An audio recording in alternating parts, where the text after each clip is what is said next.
جتنے بھی عمال کیتے نے پہاڑ بن چکے نے عمال دے، فرمایا ایتھے صرف تو اگر اونچی بول بیٹھا، اونچی سانس لے بیٹھا، بے ادبی ہو گئی تے عمر بھر کا سرمایا گیا، سارا کچھ تے ابالا ہو جائے گا، خدا ناراض ہو جائے گا۔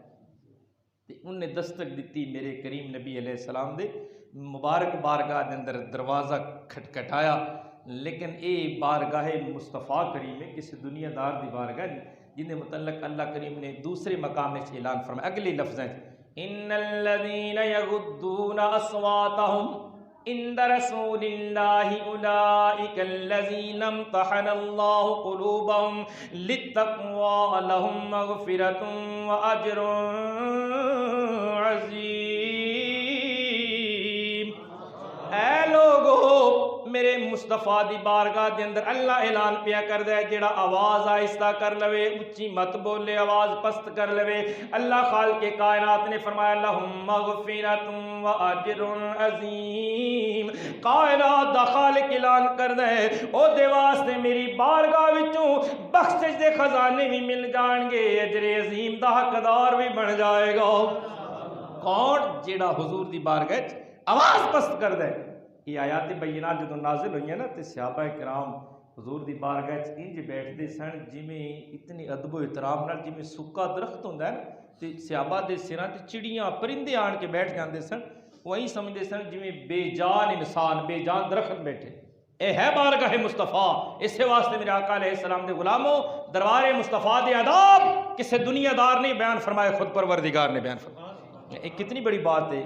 کہ اگر کوئی نیا اسٹوڈنٹ آ جائے تو انہوں دیگر شاگرد دسن کہ استاد دے کول ہی بولنا ہے، استاد دی بارگاہ سوال کرنا ہے تو ہی کرنا ہے، ادنا اعلیٰ دے آداب دسے گا۔ چھوٹا بیٹا بڑا ہو رہی ہے تو بڑا سمجھدار ہوئے نا دسے گا، چھوٹے نے سمجھائے گا بھی باپ دی بارگاہ اے آداب ضروری نہیں ہے، اچھی مت بولو، فلاں کام کرو، فلاں جی میں باپ بولے اس طرح ان دی بارگاہ روڑا نہیں پانا، فلاں نہیں بولنا۔ اگر پیر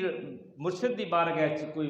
پہلے دے مرید نے پرانے وہ پھر دسن کے نویں آمن والوں کے مرشد دی بارگاہ دے اے آداب ہوندے نے، ضروری نے ہیں، ورنہ یہ نہ ہوئے کہ بندہ کچھ لین کی بجائے تباہی اور بربادی لے کے جائے۔ تو اندازہ کرو میں دسنا چاہنا مثال دے کے واضح کیتا ہے، ادنا ہمیشہ اعلیٰ دے آداب بیان کر دے، لیکن خدا وحدہ لا شریک کائنات دا خالق ہو کے میرے مصطفیٰ دی بارگاہ دے آداب بیان فرمائے۔ خدا اللہ ہے، خدا خالق ہے، میرا نبی مخلوق ہے، لیکن خالق ہو کے میرا رب اپنے محبوب دی بارگاہ دے آداب میرے خدا نے بیان فرمائے۔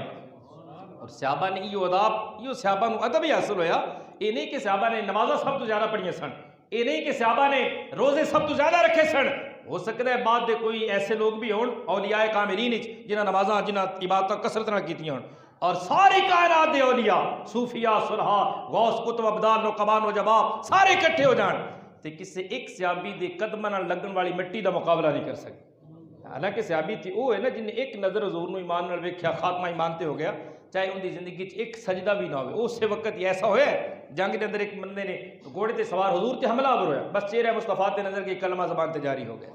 حضور دا کلمہ پڑھیا، دوسرے لمحے زمین تے گریا، شہید ہو گئے۔ جدو شہید ہویا ان دی زندگی تے نماز کوئی نہیں، ان دی زندگی کوئی اعمال کوئی نہیں، لیکن او دا مقابلہ بھی ساری کائنات دے غوث کتب کر سکدے نہیں۔ پتہ لگدا ہے زیارت مصطفیٰ یہ سب تو اول و مقدم ہے، ہر عبادت دی جان ہے میرے مصطفیٰ دی بارگاہ حاضری دینا اور حضور دی زیارت کرنا، یہ صحابی دا مقام ہے۔ صحابہ نے مقام کیویں حاصل ہے؟ دربار مصطفیٰ دے آداب دینا، جدوں بھی بیٹھتے ہیں حضور دی بارگاہ ہاتھ جوڑ کے عرض کرتے ہیں فدا کا امی و ابی یا رسول اللہ، کمری والا تواڈے تے ساڈے ماں باپ قربان، کیڈا سوہنا جملہ بولو سبحان اللہ۔ یہ صحابہ نے سانو بھی ادب سکھایا اپنے بزرگاں دا، صحابہ دا طریقہ تو بڑا با کمال سی، اس واسطے میرے مصطفیٰ نے فرمایا میرے غلاموں اگر تسی اوت پہاڑ دے برابر سونا خرچ کرو اور میرے صحابہ ایک مٹھی جو خرچ کرن اللہ دے راستے اندر، تواڈا اوت پہاڑ دیا سونا بھی انہاں دی مٹھی دا مقابلہ کر سکدا نہیں، کیونکہ انہاں نو دربار مصطفیٰ وچ آداب دا طریقہ بھی آندا ہے، زیارت مصطفیٰ دا مقام بھی حاصل ہے۔